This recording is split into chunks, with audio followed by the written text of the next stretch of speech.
Ведь волшебство, әсер бар. Негізі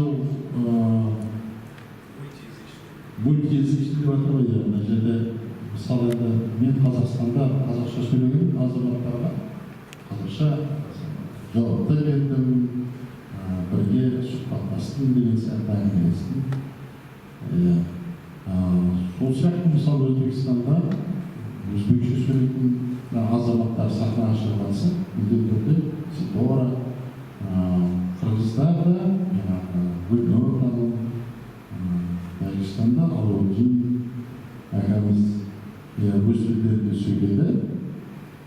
Бірақ меніңше бұл синхронды аударма.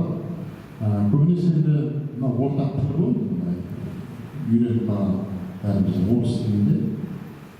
Шектен ол бәрінде оңай. Бірақ жаңағы мүлдем сөйлемейтін қатысушылар болды. Бір ауыз орысша түсінбейтін. Оның да өзінің бір кереметі бар, қызығы бар деп ойлаймын. Бірақ Құдайға шүкір әйтеуір бәрінің тіліміз жетті, бәрінің көңілдерін таптық.